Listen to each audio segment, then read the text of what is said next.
Hey guys!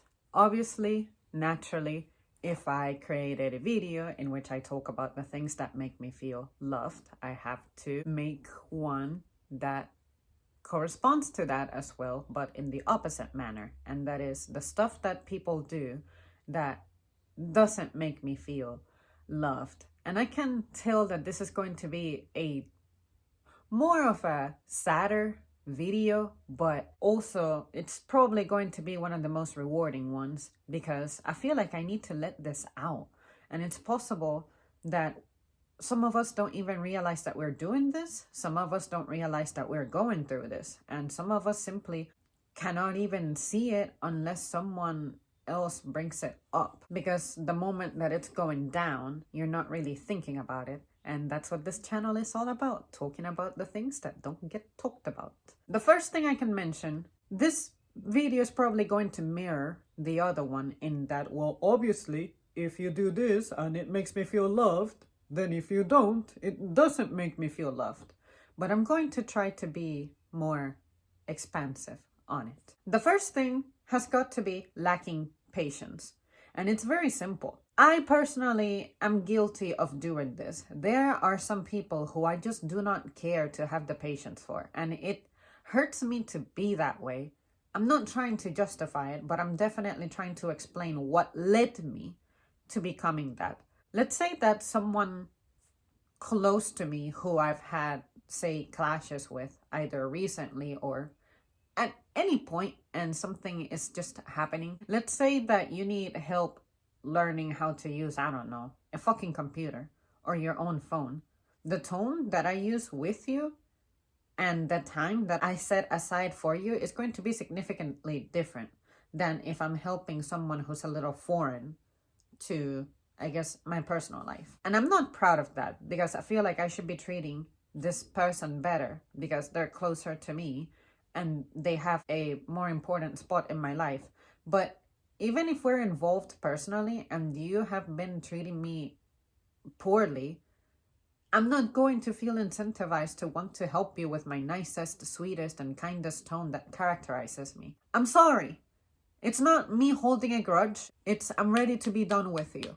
And the way that I can be done with you is by being very direct, serious, and leave no room for like an extension with this conversation. Like I've said before, I feel super bad, but we haven't established that bond yet, I guess, where when I need help, you're patient and dedicated with me.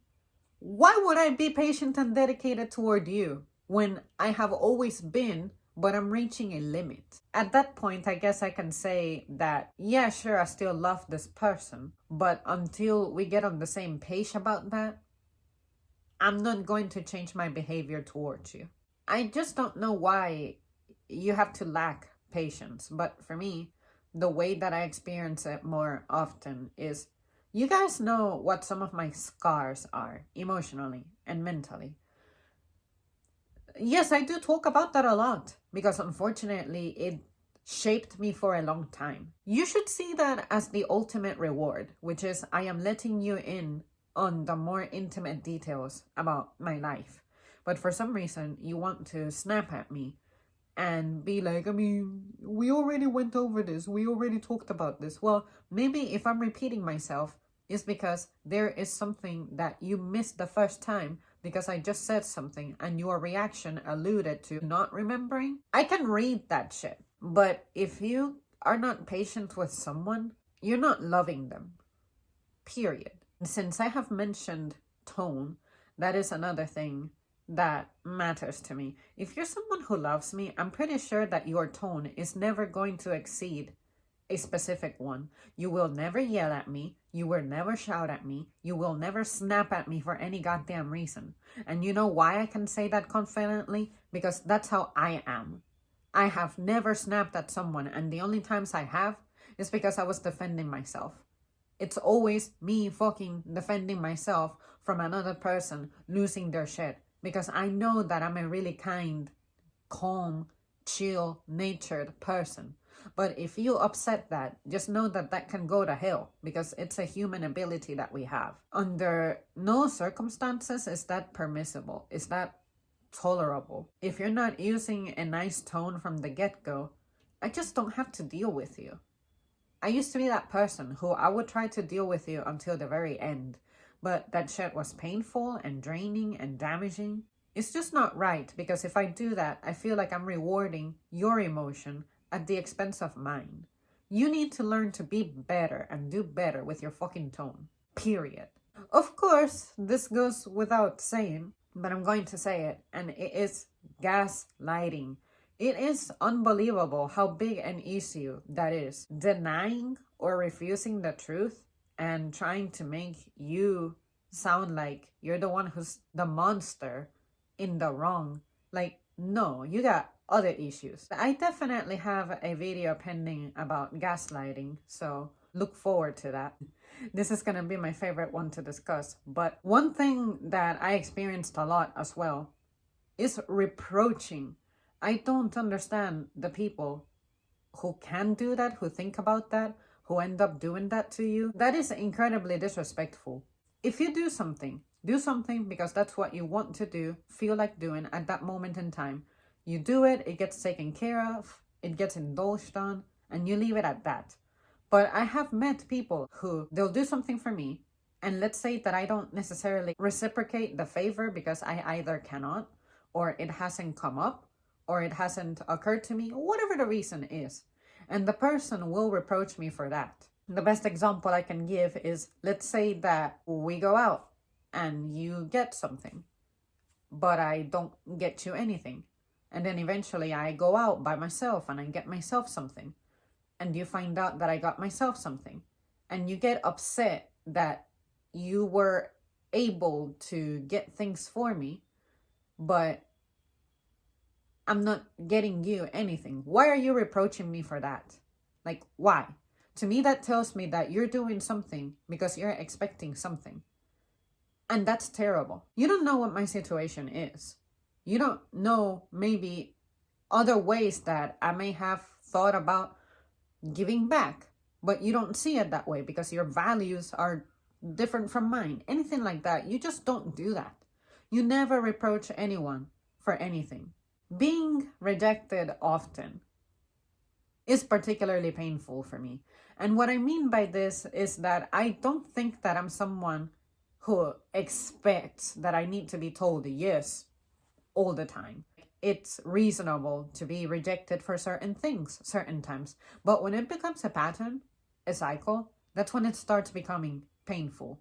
And honestly, that's my experience with my family. Sometimes I would come up with things, I would come up with ideas, I would come up with plans, I would want things, have desires and plans and all that, and they were constantly rejected. I've also dated people who are like that. I come up with things, I come up with plans, I come up with ideas. They are always putting more fucking effort into finding reasons to not do it than doing it. That's the kind of rejection I'm talking about here. The kinds of rejections that I would get and the reasons behind them is what would piss me off, because it's something that has a solution.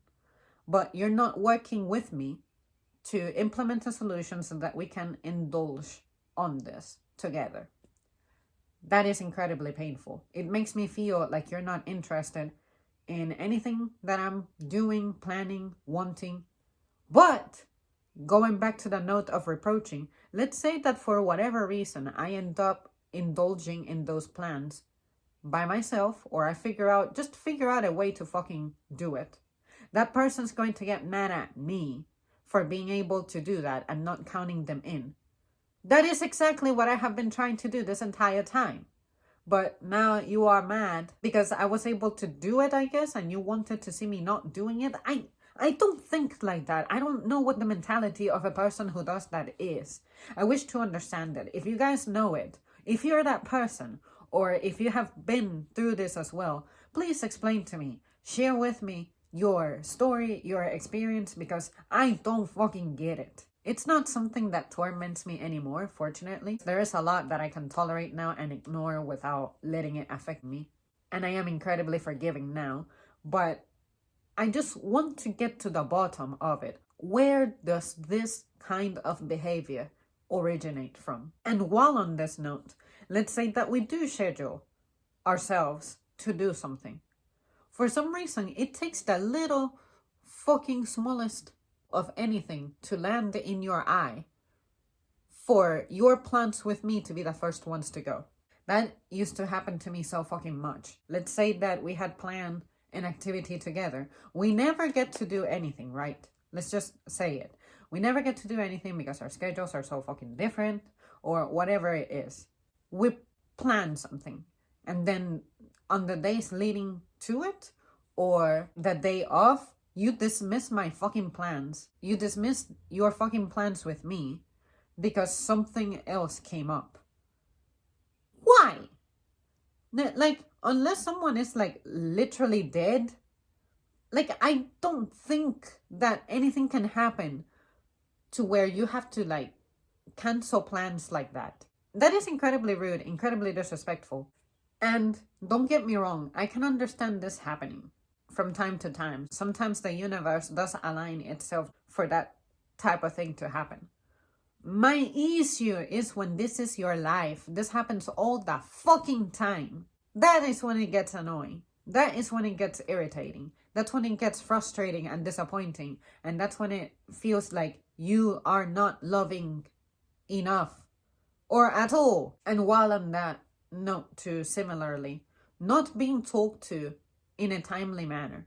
If you have something going on and you're going to experience a delay of, I want to say, more than 10 minutes, communicate to the fucking person that you're experiencing a setback. Or if something is happening that is upsetting you, upsetting your mood, upsetting your flow, just anything that will affect how you think and manifest and behave, you should communicate that to the people around you. Because sometimes, let's say you're going through some bullshit. I don't know that you're going through some bullshit. I'm going to continue acting like the person I am. I try to be humorous and funny and troll and all that shit. But then one day you just decide to explode. And yes, I am saying you are deciding to explode because you did not communicate that to me. Do you think I'm going to try to pick on you if you are having a bad day or something? No. What I like to do in a situation like that is ask you, hey, I have this topic to talk about. Would it be opportune to talk about it now or should I wait? My tone completely changes. I become this nurturing, motherly, caring human being. I would never try to agitate someone who's already going through that type of thing. But I cannot tell. I don't know how I'm going to treat you if you don't tell me what the matter is. Or you don't have to tell me what the issue is if you don't want to talk about it. But let me know that you're going through something so I can give you your space. But if you're going to get mad at me because I'm continuing my life, assuming that things are still the same between us or with you or whatever the fuck, you're stupid. It's your fucking fault because you're handling your situation poorly. And then it's those around you who are paying the consequences. Stop saying that it's the other person's fault. It isn't. And of course, this one is very obvious, but you ever meet someone who just doesn't seem to be able to retain any kind of information? You tell them something, let it be emotionally significant or emotionally insignificant, whatever it is. You tell this fucking person something and they can't remember shit. But say that for whatever reason you happen to misremember a little detail about them. They get fucking triggered. Like, no, fuck you. You have to be as good as retaining information as you expect. But it's just crazy because I'm someone who naturally is good at remembering things. But the one time that a little something, I forgot or misremembered a detail or something, this other person lost their shit. And I'm like, bitch, if I held you up to the same standard, you are in the negatives. Because you know not a damn thing about me. So stop treating me like that. You don't get to have those expectations. I can have those expectations, not you. Avoiding serious discussions to me is definitely a form of you expressing that you don't love somebody. Because when you truly love somebody, I like to think that through thick and thin, you're going to be there. You're going to stick through together. But when you are avoiding important, serious discussions, what you are doing is producing anxiety on the person who needs information. When someone brings something up that's not a fun discussion, if it has to happen frequently, Look at it as a season. You have your season when you can be warm and comfortable. You have your season when you have to be cold and it's painful. Relationships, communications, friendships, like building up on things like this type of shit has to happen. I don't understand why people get intimidated by that. Let's say that this is your sunny season, but then the other person has a more wintry season. Get through it together. I have met people who have told me that I dwell on negative topics often. And I'm thinking, well, yeah, because negative topics need to be discussed. It's an important thing, especially since I'm not a superficial person and I like to establish meaningful, deep connections. Deep connections cannot exist if you're not chatting about the things that are painful and difficult. To me, I feel like I shine brightest during moments like that, when discussing something that brought me a lot of pain and I can talk about how I have went through that hill and returned. Same thing with you. I want to know where you come from. I want to know what you have been through. I want to know what has shaped you so that I can appreciate you and admire you and celebrate you better, respect you better. But you're depriving me of the very process that gets me there. And then you're going to be mad and jealous and upset of the relationships that I have with people who have taken the time to do that with me. No, you don't get to say that I'm treating someone else better because I'm trying to be mean to you or something. No, it's this person has done their homework with me and I have done my homework with them. So you cannot expect for me to be tight with you overnight if the work has not been done. It's that simple. If you are avoiding serious discussions with me for any reason, I don't think that's excusable. You have to get back to that matter in a timely fashion. I was once in a relationship with someone who, let's say that I asked them something on May the 5th. It took until fucking October for this conversation to come back, and they had said something like, we'll talk about it soon. Or I have stuff in mind. It'll come up soon. We'll get to it. Fucking when? It's unreasonable. It's unacceptable that it takes you months. How are you so bad at what you do? And then you want me to believe that you're actually a caring person and that you're a loving person. No, a clown is what you are. So you guys let me know if you have ever experienced that, because I want to say that has been one of the most painful aspects that I have ever gone through in a relationship. And I hope that that's something we never have to go through again. People deserve answers, timely answers, especially for things that are tormenting them. If you don't understand that, be fucking alone. Don't even try having friends. I don't think you're capable of holding yourself socially at that point. Now, this is the one that I take great pride in, and that is not condemning me before you know me. I have met certain people who, let's say that I meet you and I think that you're great, you're cool, you're funny, you're just the most amazing human being to be with, and I love spending time with you. Eventually, this person may feel compelled to be like, you know, I wasn't always like this. Had you met me when I was younger, I used to be this and that, something negative. And I'm like, well, maybe those negative experiences, those negative things that you did and went through had to happen for you to become the person that you are today, and I'm able to appreciate. People usually go like, you know what? I never thought about it that way. You're absolutely right. But there are people who really like to judge the book by its cover and be like, well, I don't want to associate myself with this person because of the history that they have. And it doesn't necessarily have to be a distant history. It could be something recent and stuff. Look, you cannot realistically be permanently nice or be nice to everybody and nobody is going to suffer. At some point, honesty is honesty. The truth is the truth. You don't have to be associated as a bad person because you're executing that. You are executing your leadership with ugly truths and whatnot. That's an issue of the other person. That's an issue of the other person understanding how they interpret things, how they react to things. What would make you a bad person would be to deliberately withhold information or withhold the truth or modify the truth, because that at some point is going to have consequences. You don't want to be that. But yeah, there's some people who really like to be like modern day, the things that we see people discussing online.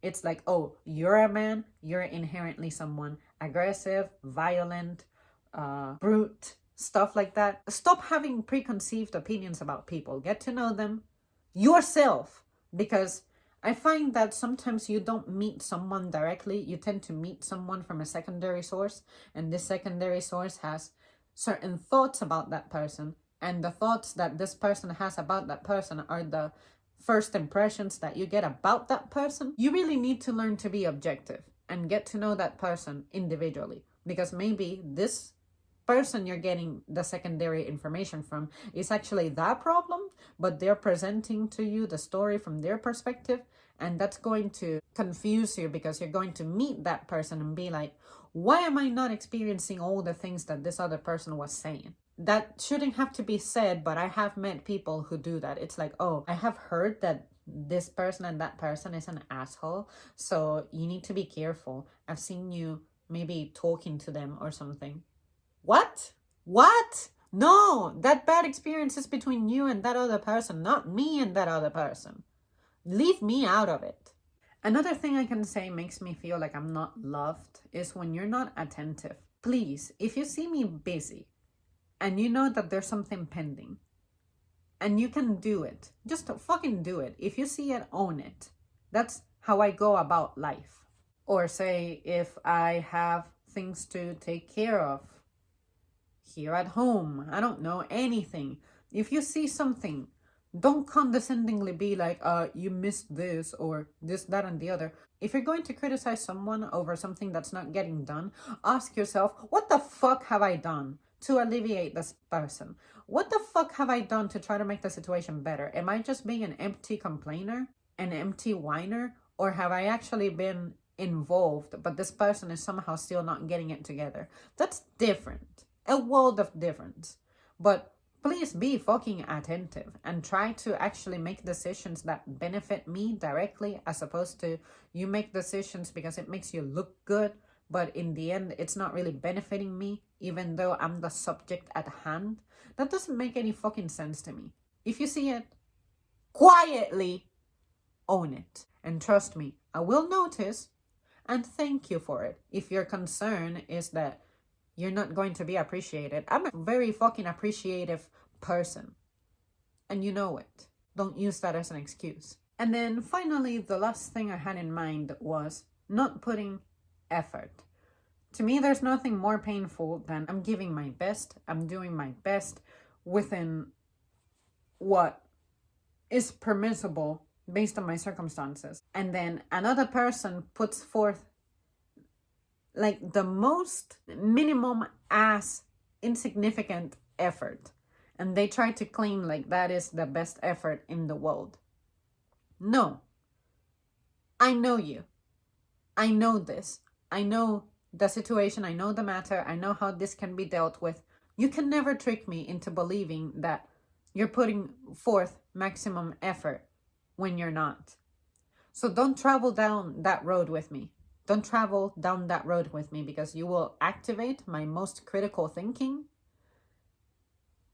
And you just don't want to travel down that road with me. So put effort. When you are putting effort, I will notice that shit. I am noticing that shit. But you cannot claim to be putting effort when your focus is elsewhere. And I can see that consuming you, destroying you, draining you, and then you expect me to tolerate that in my life, and that I have to feel extra about the bare minimum effort that you're putting. No. Give me your best, because everywhere that I go, I give my fucking best. You can do it too. Especially if you're holding me, and not just me, but when I hear you talking, you have like high expectations and you have the bar set so high for like everybody. In the same manner that you have expectations of others, others are going to have expectations of you. That's natural, healthy, and it's the way things should be. So put the effort and shut up. All right, guys, that's it from me. Interestingly enough, this turned out to be shorter because I wanted to be extremely direct with my points here. This is not an all-inclusive list, but I want to say that these are the ones that are most impactful to me. I didn't mention anything obvious such as, oh, well, being physically abused or something because, I mean, duh! But I wanted to pick on the things that I found most complex based on my personal experience. All right, guys, it would really mean the world to me if you shared with me any personal experiences that you may have, or anything that I may have mentioned that you really related to, or something that you were expecting I would mention, but I didn't. It's possible that I didn't think about it at the time that I was producing this. But if I get enough compelling extra points, I may do a second part to this. All right, guys, that's it. I'll see you soon. Thanks for watching.